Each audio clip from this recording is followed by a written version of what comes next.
Have you ever wondered why strangers seem drawn to you, as if they can sense something you've never quite been able to name? There is a current inside you, a quiet force that defines every encounter you have, even when you're not aware of it. It is the rare aura of the true empath. And let me tell you, this is not merely a gentle gift of sensitivity, not the fragile trait so often romanticized. At its source, it is a wound transmuted into perception, a shadow refined into vision, a scar that has become a compass guiding your awareness. And if you are here, listening, reading, perhaps feeling each word as it lands, it is because life has carved a channel deep within your soul, deep enough for the unconscious stream to flow through.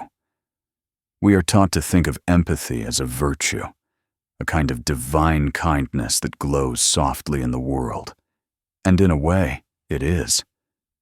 But beneath this luminous surface lies something older, something archetypal, something echoing back from the first stories ever told.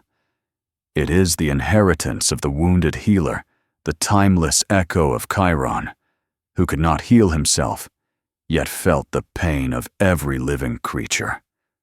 This is what you carry, and it is both a blessing and a warning. When I speak of your aura, I am not describing a poetic glow of personality or some fanciful light others imagine. I am speaking of the subtle, almost invisible field that radiates from you, the psychic current that arises when your inner and outer worlds are aligned with the deep unconscious. Most people live as if wrapped in thick armor. Their minds are hardened by rigid attitudes, their hearts locked behind walls of fear and carefully crafted personas. But the true empath has, often unwillingly, laid this armor down. Usually, it is not by choice, but by necessity, by survival. You, the empath, were forced early on to read unspoken words, to feel the tension pressing against the walls of a room, to anticipate what others wanted, before they could even shape it into thought. Perhaps it was a childhood where love was conditional and silence felt dangerous, a space where every breath was measured. Or perhaps it was the presence of a volatile figure whose shifting moods determined your safety. One way or another, you learned to place your own feelings second, to tune your inner instrument to the frequency of others. This is where your aura began, in the crucible of necessity rather than the garden of choice. Your aura is not merely light. It is an ancient alarm system transmuted into intuition, a delicate radar that now seems effortless, but was once born from vigilance. Yet I must caution you, because this rare energy draws both light and shadow toward you. You shine in a way that fragmented souls can sense, even before they speak. You awaken in them a longing and a fear. They may come to you for healing, for comfort, for the nourishment they cannot yet find within themselves. And if you are not careful, they will drink from your soul until you feel empty, as though every drop of your spirit has been poured into vessels that can never be filled. When you carry the archetype of the healer, you naturally attract those who are not ready or not willing to heal themselves. This is the hidden warning within empathy.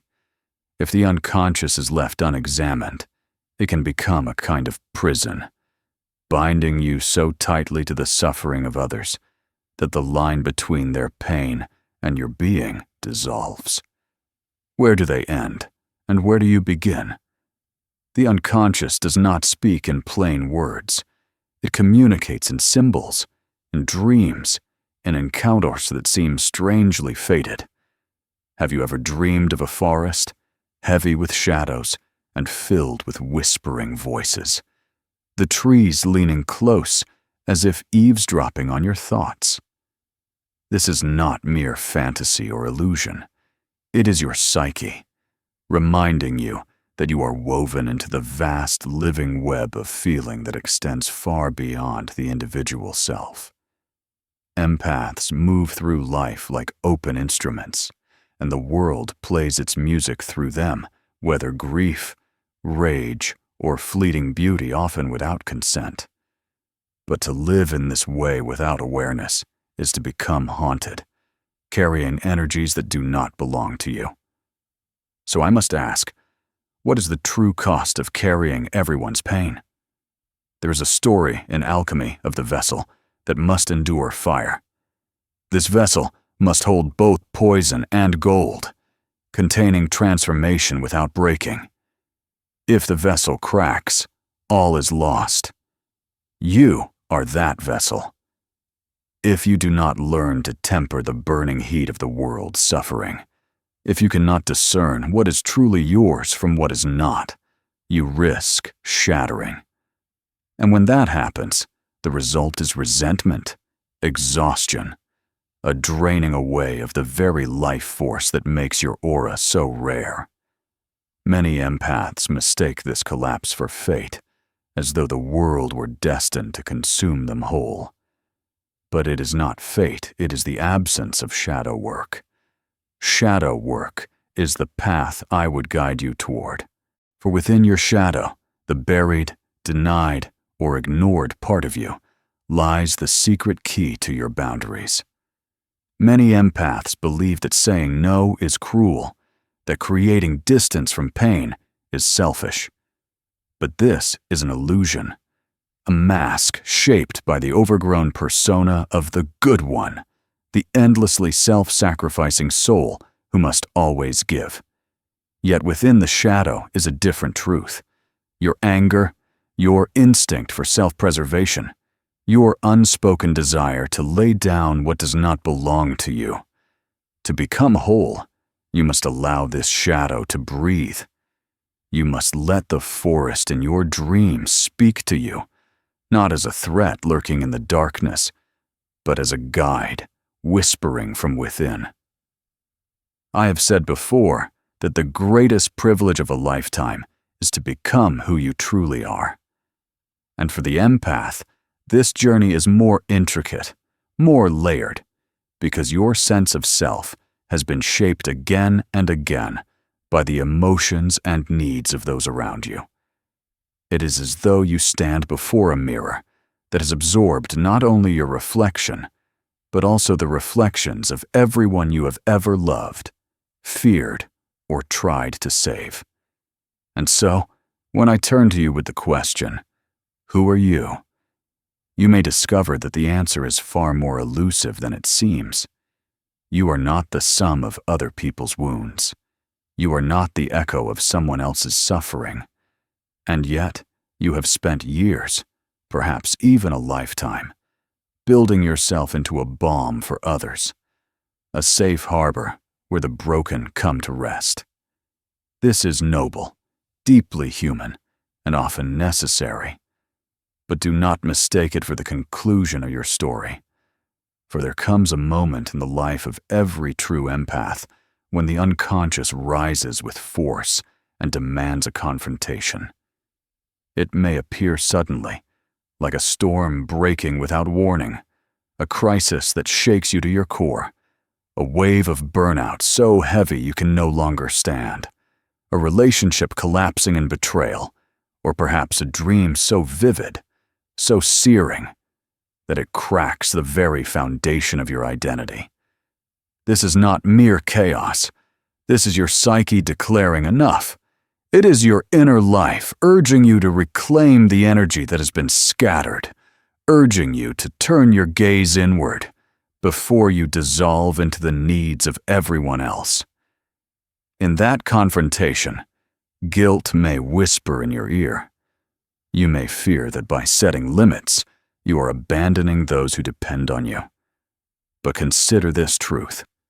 You cannot truly heal another if you remain blind to your own boundaries. A healer who continues to bleed out while tending to the wounded saves no one, not them, not you. Empathy, you see, is not meant to remain an open wound forever. It is meant to grow, to mature, to transform into wisdom. In its earliest form, empathy is raw and unshielded, like a nerve exposed to every vibration in the air. But through inner work, through the slow discipline of self-reflection, it evolves into discernment. It learns the art of knowing when to step forward and when to step back. This wisdom recognizes that love is not the act of drowning alongside another in their sorrow. Love is the creation of a space where transformation can unfold. And here lies the difference between the conscious empath and the one lost in feelings. The conscious empath knows their aura is a mirror, clear, luminous, and true. It reflects reality, but it does not absorb every shadow cast upon it. When I look across the great archetypes that guide humanity, I see that the empath walks close to the path of the mystic. The mystic feels the pulse of the world precisely because they have walked deep into their own soul and returned with understanding. All beings are connected in ways words can barely contain. But this knowledge does not bind them to endless servitude. Instead, it brings clarity. They see compassion not as the burden of carrying another's weight, but as the spark that awakens others to rise and carry their own. That is why I urge you, stop apologizing for the boundaries you are called to set. They don't diminish your light, they refine it. The very aura that makes you magnetic and rare will only grow stronger, more radiant, when you learn to protect it. And yet, there is another danger I must warn you of, one so subtle it can slip unnoticed into the heart. Many empaths fall into the quiet trap of mistaking their gift for superiority, as though feeling deeply makes them more spiritual, more evolved, somehow closer to the divine. But this is an illusion of the ego, a false crown. True empathy has nothing to do with being better than anyone else. If anything, it is the mark of having touched the raw edge of existence so profoundly that illusions can no longer conceal the truth. And even then, this does not grant you a throne. It gives you a responsibility to live with authenticity. This is not a suggestion, but a calling, because every aura, no matter how rare or luminous, can become clouded if the shadow within is left unexamined. Pride, bitterness, or quiet self-deception can slowly creep in, dimming what was once clear and radiant. So I invite you now, close your eyes for just a moment and imagine the rare aura you carry. See it not as a fixed, static glow, but as a living field, breathing with you, expanding and contracting like the ocean tides that never cease. What images rise in your mind as you hold this vision? Perhaps you see a golden light, steady and warm like the first rays of dawn. Or perhaps it comes to you as a pale, flickering flame in the darkness, fragile yet determined to burn. Whatever form it takes, understand this. It reflects both your wounds and your strength. It is shaped not only by every act of kindness you have given, but also by every boundary you have failed to set, every silence you carried when your truth longed to speak. Your aura is not merely who you are. It is also who you have allowed yourself to become. And now, as these words meet your awareness, you stand at a threshold. You have the chance to shape this aura consciously, deliberately, instead of letting it be molded only by circumstance or pain. You may be tempted to believe that this subtle field of energy, felt by others even before you speak, is born solely of natural goodness. But I tell you, it is not so simple. Your aura is forged through fire. It is the living sum of all you have endured, all you have witnessed, and all you have absorbed, often without fully understanding why. For the unconscious knows no boundaries.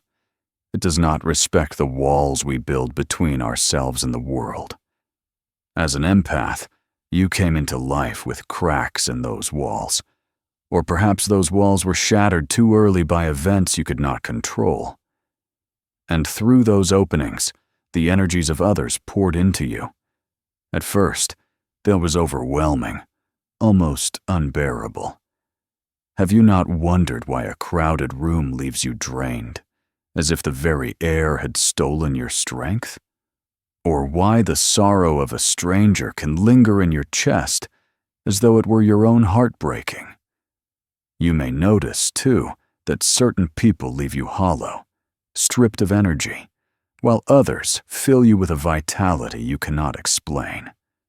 This is because your psyche is like a finely tuned harp, its strings resonating with every vibration of the outside world, whether you consent or not.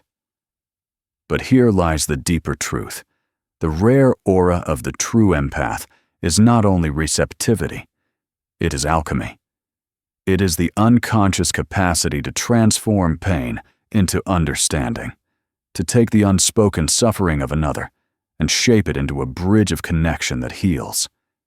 And yet, alchemy always requires fire, and fire, by its very nature, consumes. The danger, then, is clear. If you do not learn to stoke this fire with awareness and care, it will consume you long before it ever has the chance to illuminate anyone else's path. I have seen this countless times. Sensitive souls who pour themselves out until nothing remains, who give away so much of their own life force that they collapse into resentment, fatigue, and despair. They forget the essential truth that to be a vessel of light, one must also know how to guard the flame. Empathy must always be balanced with individuation, and individuation, as I have always taught, is the process of becoming whole, of uniting the conscious with the unconscious, the persona with the shadow, the personal with the archetypal. For the empath, individuation is not optional, it is crucial, because without it, you will forever be swept away by the tides of other people's emotions. So you must learn to descend into your own depth and ask yourself with full honesty, what do I truly feel? At first glance, it may sound simple, even obvious, but for many empaths, it is the most difficult question of all. For so long, you have lived as a mirror, endlessly reflecting the emotions and needs of others, that you have forgotten how to look at your own face. The aura you carry becomes clouded and fragile when you can no longer distinguish your own light from the shifting reflections around you. There's a dream I once interpreted for a woman whose empathic nature shaped her entire life. In the dream, she was walking through a crowded marketplace, carefully carrying a bowl of clear water. One by one, every person she passed dipped their hands into her bowl, taking some of the water for themselves. Before long, the bowl was empty, and she was left with nothing. When she awoke, she felt a deep sadness pressing upon her chest. Do you see the meaning? This is the life of the unconscious empath, offering freely, endlessly, until nothing remains for themselves. If you are not careful, you may come to believe this is your purpose, to give until you are emptied, to let others drink while you thirst. Yet in the dream, there was a second image she had overlooked until we spoke. In a quiet corner of the marketplace, almost hidden, a fountain flowed endlessly with fresh water. That fountain represented her inner source, the self, the deep wellspring of archetypal energy that exists within each of us. The true task of the empath is to find this fountain, to learn to draw from its eternal flow rather than from your own limited reserves. Only then can giving become sustainable. Only then can your aura remain vibrant rather than depleted. This is where compassion transforms from exhaustion into strength. The archetype of the mother often rises powerfully within empaths.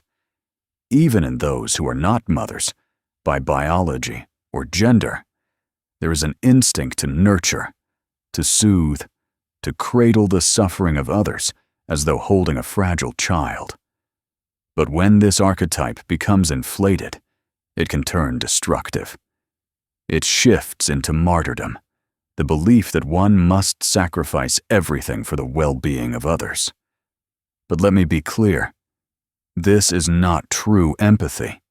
It is unconscious compulsion. True empathy knows the delicate balance of giving and receiving. It understands that boundaries are not walls of cruelty, but gates of clarity, opening and closing as needed. Without these gates, your aura becomes porous, a net catching every burden that drifts past you. And soon, you find yourself carrying loads that were never meant to be yours. When this happens, the shadow grows restless, whispering through exhaustion, through irritability, even through illness. The body begins to carry what the psyche refuses to release. And I must warn you also of another danger, the archetype of the victim. Many empaths, weighed down by the endless tide of the world's pain, unconsciously begin to identify with suffering itself. They start to see their sensitivity not as a strength, but as a curse, as though they are doomed to be drained by everyone they encounter. But this is not the truth. It is a distorted narrative, a story spun by the shadow to keep you from stepping into your power. The real power of the empath is not in endlessly absorbing pain, but in transforming it, in turning raw grief into understanding and silent sorrow into connection. To do this, however, you must stop defining yourself by the wounds you carry. You must see clearly that empathy is not about drowning in the collective unconscious. It is about learning to navigate its depths. Think of it as diving into the ocean. If you do not know how to swim, you will be swept under, dragged down by currents too strong to resist. But if you learn, if you find the rhythm of the water, the very same depths that once threatened to consume you will become your ally. The collective unconscious is vast and overflowing, filled with images and symbols that can guide you, but only if you are willing to pay close attention. Have you noticed the animals that appear again and again in your dreams? The serpent, the deer, the owl. These visions are not random illusions. They are messengers of your psyche, fragments of your inner truth speaking in symbolic language, showing you how your empathy is being used or misused. The serpent, for instance, carries the ancient meaning of transformation, the shedding of old skin, the renewal of your boundaries, a reminder that endings are also beginnings. The deer may embody gentleness, grace, and compassion, but at the same time, it points to vulnerability, urging you to protect your heart without allowing it to harden into stone. And the owl, with its vast, unblinking eyes, speaks of wisdom and the power to see through darkness, the gift of perceiving hidden emotions and unspoken fears in others. Each of these symbols carries a lesson, a story about your aura and what it needs in order to remain clear, strong, and aligned. Remember, your aura is not static. It is alive, changing as you change, reflecting your state of being like water reflects the sky. When you are balanced and rooted in your own center, your aura radiates with unmistakable clarity, naturally drawing to you those who are ready, those who seek genuine healing. But when you are fragmented, When you neglect your own needs or abandon your boundaries, your aura shifts. It becomes like a beacon for chaos, calling out unconsciously to those who are still trapped in their wounds. These are often what people call emotional vampires. Though the phrase may sound dramatic, do not mistake them for evil. They are not monsters, but souls lost in their own shadow, desperately searching for light. Still, you cannot allow yourself to become their endless source of energy, a well they drain without ever seeking their own.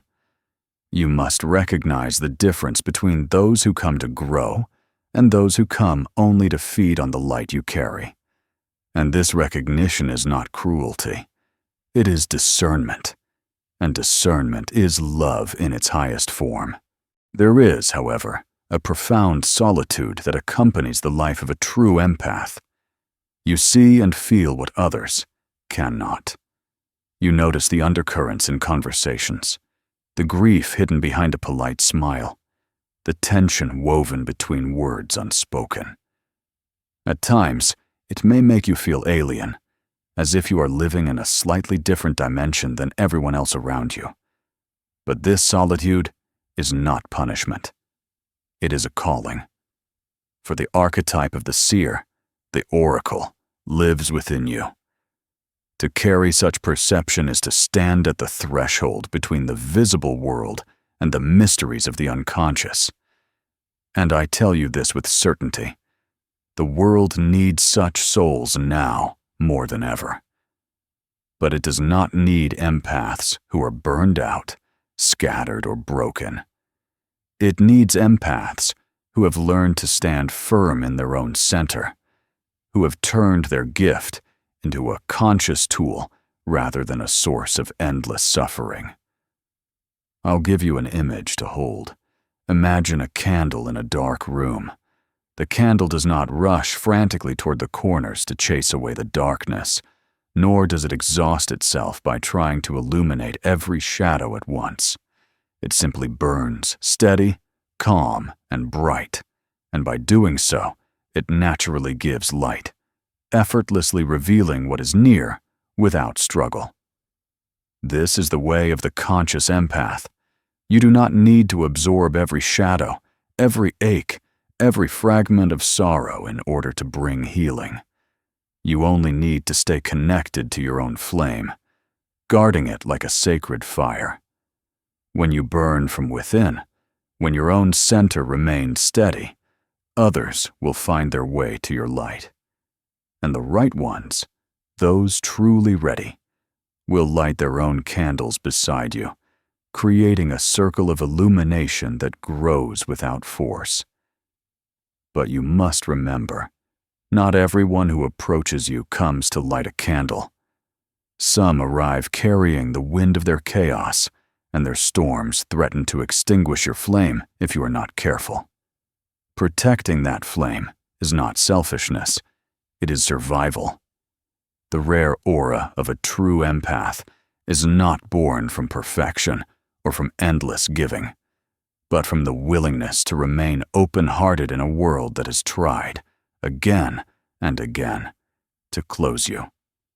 It is the tenderness that has survived the storm, the softness that refused to turn into stone even after being struck by the hardest winds. Yet this softness is not weakness. Paradoxically, it is the purest form of strength. To feel so deeply and still remain standing requires more courage than most can comprehend. To carry pain, yet not be broken by it. What could be more powerful than that? And yet, I must remind you, the gift of feeling is not the final destination of your journey. It is the doorway.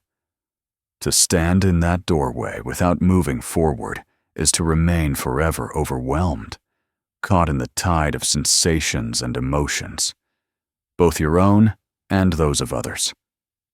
You must walk through it with courage into the deeper chambers of your psyche, where empathy evolves into something greater, not just a reflex or an open wound, but a conscious act rooted in wisdom, discernment, and inner strength. As you begin to walk this path, you will notice how your aura shifts with your inner landscape. When you are weighed down by the unprocessed emotions of others, your aura grows heavy, thick like a fog. People may still be drawn to you, but what they feel is not clarity. It is confusion. They sense the unresolved pain you carry, and unconsciously, they mirror it back to you, reflecting what lies hidden within. This is why unhealed empaths so often find themselves surrounded by chaos, by trauma, by relationships that feel painfully one-sided. The psyche is always teaching through reflection, always holding up mirrors until we choose to see. If you are drowning in other people's shadows, life will continue to send you more of those entanglements, more mirrors of that same lesson, until at last you awaken. And the awakening of the empath is not a single lightning strike, not one dramatic moment, but a gradual recognition that grows within you. It is the realization, I am not here to be consumed. I am here to be a bridge between the conscious and the unconscious, between what is felt and what is spoken, between the wound and the possibility of healing. But remember, a bridge must be firmly rooted on both sides if it is to remain standing. If you anchor yourself only in the pain of others and neglect your own foundation, sooner or later, you will collapse. This is why solitude is so necessary. It is in solitude that you begin to hear the true language of your own soul. Away from the noise of others, you learn to distinguish which feelings rise from your own depths and which are only echoes of the collective unconscious. In that silence, clarity grows. The collective unconscious itself is not just an abstract idea. It is a vast realm of archetypes, ancient patterns that continue to shape every aspect of human behavior across time and culture. When you feel someone's sadness, their rage, or their longing, you are not simply sensing one individual's emotions. You are, in truth, touching an ancient river that has flowed through all of humanity for centuries. And this is why the feelings of others can sometimes feel so overwhelming. They are not small streams, but archetypal tides, primal in their power. Yet remember, you are not meant to carry the whole river. You are meant to learn how to let it flow through you without drowning, to stand by its banks and listen without being swept away. This is where symbols become your allies. Symbols are the natural language of the unconscious, a code that reveals what cannot be spoken directly. When you dream of a storm, for instance, it is rarely about the weather. It speaks instead of inner turbulence, of collective energies seeking a release. When a child appears in your dream, it may not refer to an actual child at all, but to the innocent part of yourself still longing to be protected, nurtured, and seen. These images, subtle as they may seem, are doorways. Pay close attention to them, your dreams, sudden inner images, even the recurring patterns that appear in the world around you. They are all messages from your deeper self. The empath's aura is naturally tuned to receive these messages, like a finely crafted instrument. But without awareness, these signals can feel like chaos, overwhelming noise. With awareness, however, they become guidance, like constellations in the night sky, helping you navigate the vast sea of the unconscious. When you sense the heaviness of another person's energy pressing into your chest, pause and ask yourself, what is this teaching me about my own shadow? For so often, what you feel in others is also a mirror of what you have not yet faced within yourself. This is not about blame, nor is it about absorbing their burden. It is about recognizing that life, at every turn, is inviting you to become more conscious, to step more fully into your own strength. I've spoken often about the shadow, that hidden part of the psyche, where we bury everything we have rejected, feared, or denied in ourselves. For the empath, the shadow often contains the very boundaries and strength they have been taught to suppress. You may have been conditioned to believe that anger is wrong, that self-protection is selfish, that caring for yourself means abandoning others. But this is a distortion, a dangerous half-truth. Your shadow may in fact hold the healthy rage that says, "No more." It may hold the fierce instinct that refuses to be drained, the primal force that guards your life energy. Until you integrate this shadow, your empathy will remain incomplete. For it is precisely this hidden fire, this fierce core of selfhood, that keeps compassion alive without letting it dissolve into endless self-sacrifice. Imagine for a moment that your aura is like a wide, beautiful garden without boundaries. Anyone can enter, walk across the soil, trample the flowers, and leave you barren, tired, and diminished. But if you build a fence, not a wall of stone, but a living boundary made of clarity and choice, your garden thrives. You can invite others in when you wish, share its beauty, its fragrance, and its harvest. Yet you also know when to close the gate, when to protect what is sacred. This is not cruelty, nor is it selfishness. It is love. Love for the life you are cultivating within you. And when your garden blooms in fullness, when it flourishes under your care, the whole world benefits from its beauty and nourishment. The fragrance of your flowers reaches those who are ready to appreciate it, without you having to give away all your soil and water to those who come with empty hands and endless demands. This is the quiet beauty of balance, when you no longer drain yourself for those unwilling to nourish in return. Your presence becomes even more powerful, more radiant. There is a subtle yet profound shift that happens when an empath begins to live this way. The aura changes from being a sponge that soaks up the weight of others to becoming a mirror that reflects truth with clarity. Instead of absorbing every feeling like a tide pulling you under, it reflects back reality to those who come near. Some will find this deeply uncomfortable, for the mirror shows them what they are not yet ready to see. And when faced with such reflection, many will project their shadows onto you, blaming you for what is in truth their own inner turmoil. Do not take this personally, for this is simply the nature of projection. Shadows search for surfaces to land on, but they don't belong to you. The key is to know yourself so thoroughly, to anchor so deeply in your own essence, that these projections cannot take root within you. When you stand firm in your own center, their shadows pass by like passing clouds, unable to block the steady glow of your light. This is not to say that empathy must become detached or cold. On the contrary, it becomes warmer, richer, more authentic when you are no longer entangled in everyone else's chaos. Only then can you truly listen, hear what lies beneath the surface, and hold space without losing yourself in it. Only then can you offer compassion without the heavy aftertaste of resentment. This is what I call conscious empathy.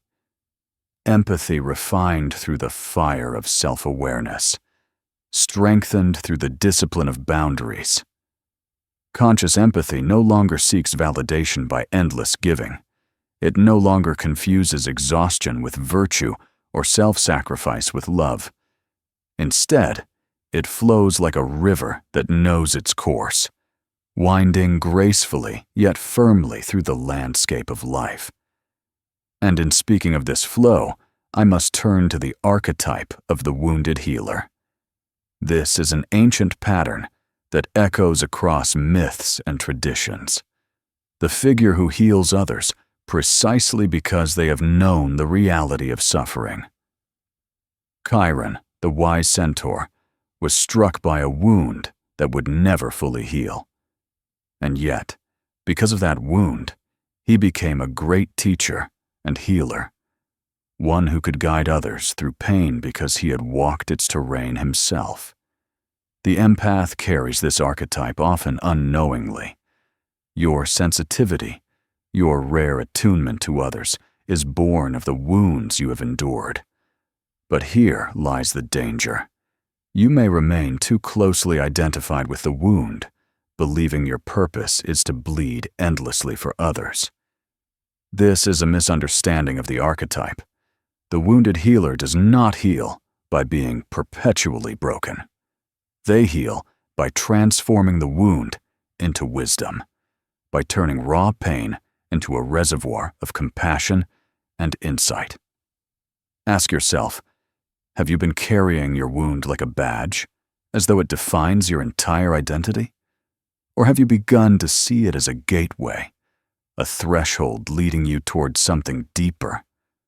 The rare aura you carry shines most brightly when it is no longer dimmed by the unresolved pain of the past. This does not mean erasing your past or pretending the pain never happened. It means integrating it, seeing its meaning, understanding its role, allowing it to shape you without imprisoning you. When you do this, your aura becomes not just rare, but resilient. It no longer flickers in the presence of chaos. It becomes steady, unwavering, like a flame that cannot be extinguished. There is a profound power in this steadiness. People will feel it even before they realize why. They will be drawn to you, not because you are endlessly available to their needs, but because your presence awakens something in them that has long been dormant. They will sense, perhaps without words, that you have walked through fire and emerged whole, carrying both the scar and the wisdom of survival. Some will instinctively seek to take this power for themselves, to drink from the well you have cultivated. But you will recognize this now, and with discernment, you will guard your energy as one guards a sacred flame. Others will simply feel inspired, as though being near you reminds them of their own capacity for light, their own possibility of renewal. This is the true purpose of your gift, not to save everyone, not to carry every wound, but to awaken them to what already lives within. There comes a time, inevitable and transformative, when the true empath must stop running from their own reflection. You have spent so much of your life gazing into the emotions of others, feeling their joy and sorrow as if it were your own, moving like a mirror, reflecting back what they cannot yet see. But perhaps you have forgotten how to stand still and face yourself, and yet you cannot fully understand the aura you carry until you see its source. And its source is not outside of you, not in the endless tides of other people's needs.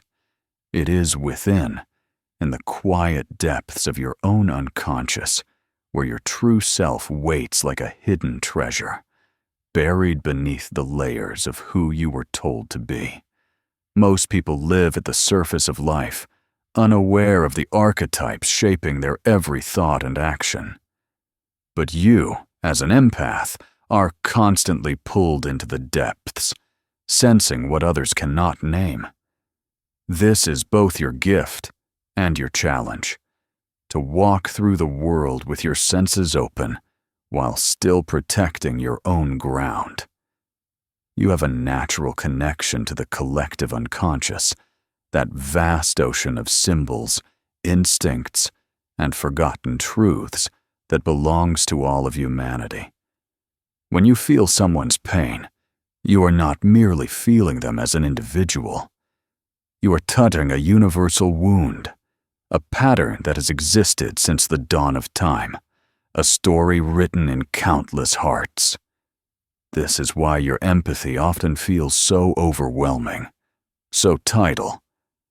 You are not just carrying one person's story, but the resonance of countless stories layered into the fabric of your soul. And yet your task is not to drown in this ocean. It is to navigate it with the awareness of a dreamer who knows they are dreaming. When you dream at night, you encounter strange images, surreal landscapes, and symbolic figures. At first they may seem random or chaotic, but if you look closely, you see they are speaking the language of your unconscious, showing you truths you cannot yet see in waking life. In the same way, your empathic aura picks up on the dreams of others, their unconscious signals, their unspoken fears and desires. To master your gift, you must learn to read these dreams without losing yourself in them, to recognize that not every vision is yours to hold. And I will tell you something, many will not. Your aura is not merely a passive field of energy. It is alive, breathing with you, responding to your thoughts, your emotions, your unconscious beliefs, and shifting as you shift. If you see yourself as powerless, your aura contracts, shrinking like a flame deprived of air, and in that state, you become a magnet for those who seek to dominate or drain you. But if you see yourself as sovereign, as a being with an undeniable right to exist, to feel, to speak, and to say no when needed, then your aura expands with quiet authority. In that expansion, you naturally repel those who arrive with hidden agendas or ill intent. This is why inner work is so profoundly important for the empath. The unconscious beliefs you carry will shape not only the path of your life, but also the way others respond to and interact with your energy. If deep inside you secretly believe that love must always be earned through endless self-sacrifice, your aura will broadcast that signal like a silent beacon. And in return, you will attract those who take without hesitation, demanding everything while offering little, if anything, back. But when you begin to do the shadow work, when you turn toward those old wounds and let yourself face them, those buried memories, those silent resentments that once weighed you down, your aura begins to shift. It grows clearer, stronger, more radiant. It no longer carries the vibration of someone who is easy to manipulate, because you have integrated the pieces of yourself that once left you vulnerable. This is not about becoming hard or cold. On the contrary, it is about becoming whole. And wholeness is the true, enduring power of the empath. When you are whole, you can feel deeply without being consumed. You can love without dissolving into someone else's story. And you can give without being drained, because you are drawing from an inner well that never runs dry. Can you imagine how liberating that feels? There's an archetype I see emerging in many empaths, the archetype of the alchemist. The alchemist takes base metal and transforms it into gold. In psychological terms, this means taking the raw material of your pain, your sensitivity, and your wounds, and transmuting them into wisdom, into insight, into a presence so steady that it elevates those around you. But such transformation does not happen without fire. It requires you to face the parts of yourself you would rather avoid, the anger that simmers beneath the surface, the fear that whispers in the dark, the loneliness that hides beneath your compassion. Many empaths are frightened of these emotions, convinced that to feel them is to risk becoming unkind or unworthy. But these emotions are not your enemy. They are, in truth, the very fuel that will ignite your transformation if you allow yourself to feel them fully and consciously. I want you to imagine, just for a moment, that you are standing before a mirror. Yet this mirror does not reflect your physical form. It reveals your energetic self. What do you see there? Perhaps a light flickering like a candle in the wind, fragile but persistent. Perhaps colors shifting and swirling around you, some radiant and bright, others heavy with shadow. This is your aura, not static, but alive, breathing with you, reflecting every joy, every wound, every lesson you have carried through your journey. Do you notice where the light dims? Those are the places where you have given too much of yourself, where your energy has leaked out in a quiet attempt to save others, even when the cost was your own vitality. But the beauty of this vision is that you can restore it. You can reclaim your energy, piece by piece, by calling back all the fragments of yourself that you have left in the hands of others. Those moments when you gave away your power, your time, your compassion, each fragment can return if you are willing to welcome it home. Close your eyes and see those fragments returning like birds flying home to the nest, their wings shimmering with light as they descend back into your being. Feel how your light grows warmer and stronger as you receive them, how your aura begins to glow with renewed clarity.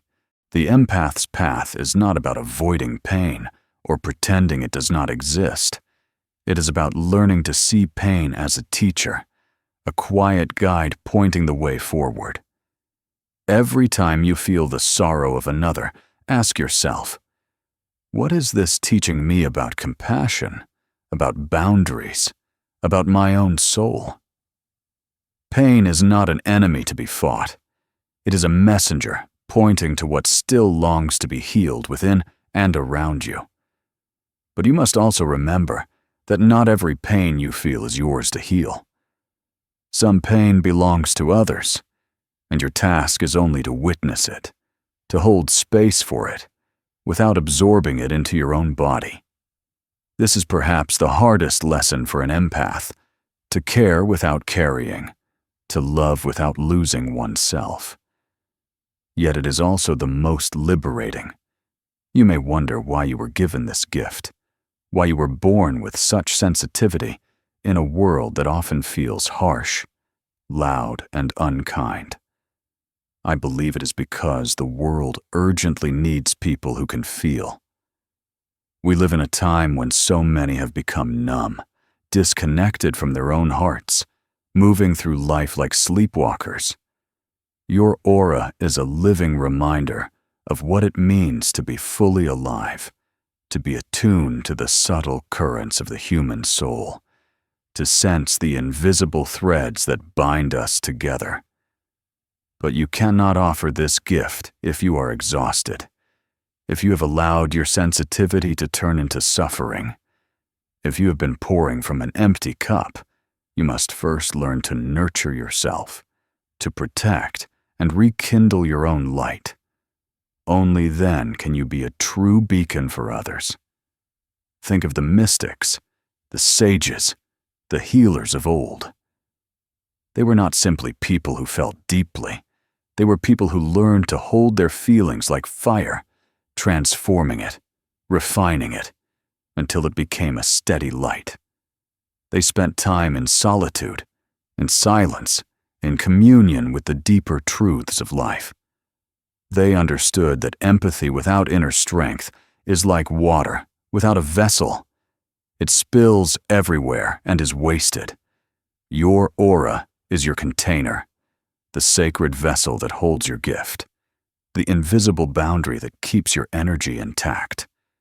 You must tend to it, cleanse it, strengthen it, the way a gardener tends soil before planting. This is not a selfish act. It is a sacred responsibility, an act of devotion to the life that moves through you. I want to give you a vision of what is possible.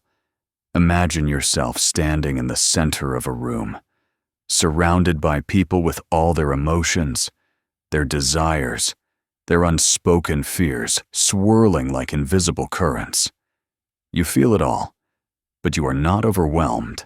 Instead, you stand rooted like a great tree with deep roots sinking into the earth, your branches open to the sky.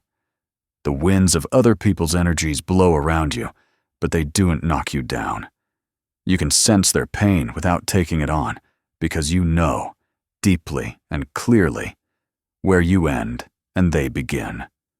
You are a witness, a guide, a presence of clarity. This is the power of a conscious empath. This is what your rare aura is meant to become. Not a sponge, endlessly absorbing until depleted, but a sanctuary. Quiet, steady, alive. There's a silence that all true empaths must learn to cultivate. A silence within the mind, the heart, and the soul. And this silence is not emptiness. It is presence. It is the pause between the in-breath and the out-breath. That fleeting but eternal moment where you remember that you exist beyond the emotions that rush through you, beyond the chaos of others' storms. Too often you are swept into the current of someone else's story, someone else's pain, as though you were nothing more than a fragile leaf floating on the river, carried wherever the tide commands. But you are not a leaf. You are the riverbed itself, the still foundation beneath the water, the grounding force that gives the river its shape. When you remember this, your aura begins to shine with a steadiness that no longer wavers, flickers, or fades. It glows like a lighthouse, whose purpose is not to chase the ships, but simply to stand firm, guiding them safely with its presence. I have observed time and again how the empath's gift can become both a mirror and a wound. You are so exquisitely attuned to the needs of others that you may begin to feel invisible yourself, as though your existence is validated only by how much you can heal, soothe, or comfort. But this illusion is dangerous, for it places your worth outside of yourself, in the shifting hands of others' approval. Your rare aura does not come from your usefulness to others.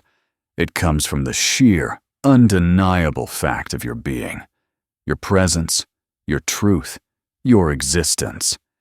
It radiates not because you are endlessly giving, but because you are rooted in authenticity. You must understand this. The greatest act of empathy is not to lose yourself for someone else, but to stand so fully, so unapologetically in your own truth that your very presence awakens others to theirs. The psyche speaks through dreams and symbols, and it will often send empaths quiet but urgent warnings when they are giving too much. Perhaps you have dreamed of being chased, of drowning in waters that rise higher and higher, or of carrying a heavy load you cannot set down. These dreams are not random illusions. They are messages from your unconscious, signaling that you are bearing more than your soul can sustain. Listen to them, for they are your own inner voice calling you back home before your strength is spent.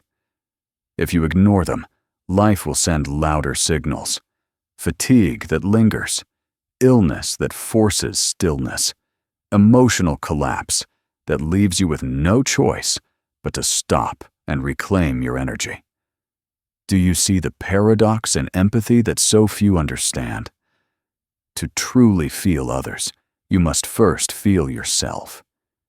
If you are disconnected from your own emotions, your empathy becomes distorted, blurred like a mirror covered in fog. You begin to project your unhealed wounds onto others, seeing their pain as your own and confusing their needs with yours. This is why shadow work is not optional for the empath. It is essential. You must sit with your own shadow, with your fears, your suppressed anger, your unspoken longing to be seen, and bring them into the light of consciousness. Only then can you discern clearly where you end and where the other begins. The rare aura of the empath is magnetic precisely because it carries the resonance of both light and shadow. People feel safe with you, not because you are endlessly cheerful, untouchable, or perfect, but because you have touched the depths of suffering and survived. You have walked through the underworld of your own psyche, facing shadows that many would rather avoid. And your very presence tells others, silently yet powerfully, you can survive this too. But remember, this power always comes at a cost. Every journey into the unconscious demands something from you. It strips away illusions one by one, forces you to face truths that may be deeply uncomfortable, and requires you to let go of old identities that no longer serve your soul. And when an empath resists this process, refusing to release the past or confront the shadow, they become stuck, trapped in cycles of exhaustion, repeating the same draining patterns with the same draining people, always wondering why life feels so unbearably heavy. Have you noticed this heaviness in your own path? I want you to remember that the aura is not merely a glow around you. It is a living symbol, a mirror of your inner state. It reflects not just your passing moods, but your entire relationship with the unconscious. When you ignore your inner world, when you turn away from your dreams and silence your instincts, you grow dull, becoming like a mirror covered in dust. But when you honor your inner world, when you listen closely to your dreams, pay attention to your instincts, and respect your sacred boundaries, your aura begins to brighten. It becomes like a clear lake reflecting the sky, still, luminous, unshaken. Others who come near can feel this clarity, and they are drawn to it not to take from you, but to find their own reflection in your stillness. Yet the world will always test you. There will always be those who sense your openness and mistake it for weakness, who will try to pull you into their storms, making you responsible for emotions that were never yours to carry. But you are not here to shoulder everyone's storm. You are here to remember that you are the sky, vast, unshaken, eternal. The clouds of others may pass through, dark or heavy as they are, but they do not define you. And this understanding does not make you cold or distant. It makes you wise. It allows you to love without losing yourself, to care without collapsing beneath the weight of someone else's unhealed pain. Let me give you an image to hold. Imagine yourself as a lighthouse standing strong on the edge of a stormy sea. The waves crash violently, the winds howl through the night, and the ships are tossed about in the dark waters. But notice, the lighthouse does not abandon its post and rush into the chaos to save every ship. It stands firm, unshaken, shining its light steadily across the sea, guiding those who are ready to see. This is what your aura is meant to be. Not a rescuer drowning in the storm, but a guide on the shore. Not a sponge, endlessly soaking up the pain of others, but a beacon whose steady glow points the way. The ships that wish to find the shore will follow your light. But it is not your task to sail into the storm on their behalf. Your only task is to stay lit. The empath who understands this truth becomes unstoppable. You no longer waste your precious energy trying to fix what was never yours to fix.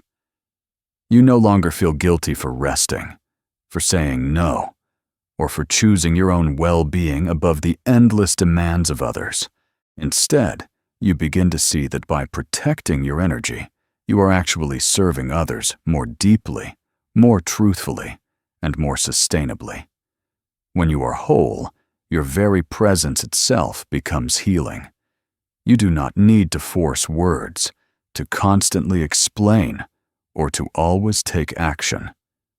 Simply standing in your center is enough because your aura does the work for you. People feel calmer around you, as though they are sitting beside a fire that warms them without consuming itself.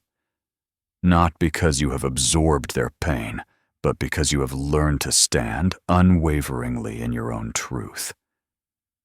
In the end, the rare aura you carry is not merely the reflection of your empathy. It is the living reflection of your journey toward wholeness, of everything you have faced, integrated, and risen above. Empathy, though precious, is only the beginning. The deeper calling is integration, to unite all the scattered pieces of yourself into harmony. The light and the shadow, the wounded child and the wise adult, the giver and the receiver, all must be embraced. When you do this, you become more than an empath. You become a living symbol of what it means to be fully human, open yet strong, compassionate yet discerning, vulnerable yet unbreakable.